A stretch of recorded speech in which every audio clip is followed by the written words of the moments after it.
Hey there, and welcome to a short piano lesson.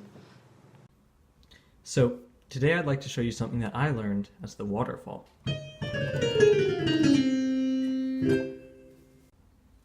This is a really common technique that I actually found out about when learning for Elise.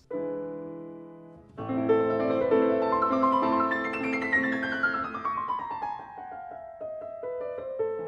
it's also really common in jazz improvisation. But what's weird is that I haven't found many YouTube videos explaining how to pull it off. So whether you're just beginning at the piano or you just haven't heard this technique yet, it sounds pretty impressive.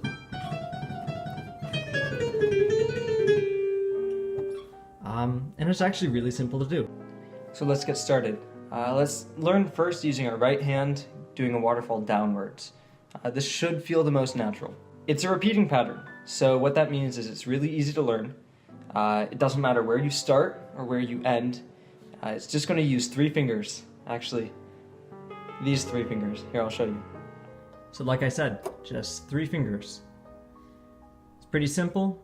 All of the black notes will be played with the middle finger only. Almost every single white note will be played with a thumb.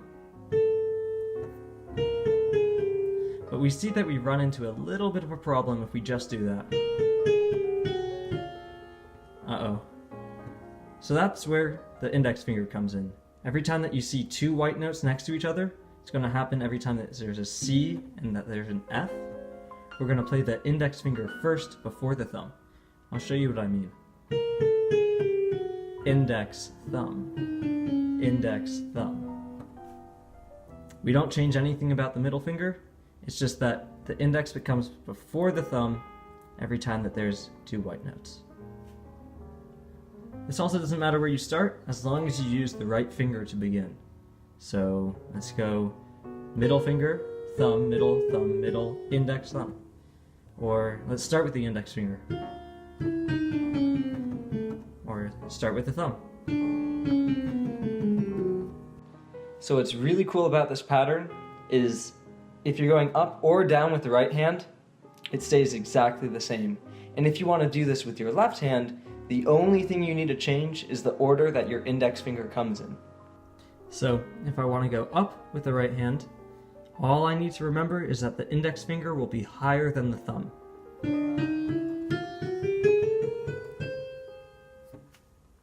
Switching over to the left hand,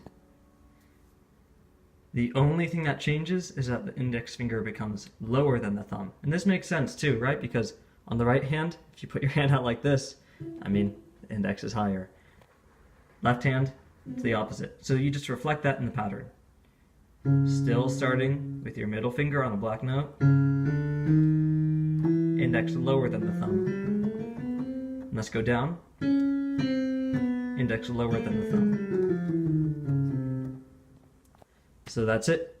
Right hand, index higher, left hand, index lower. And then you just stick to the pattern.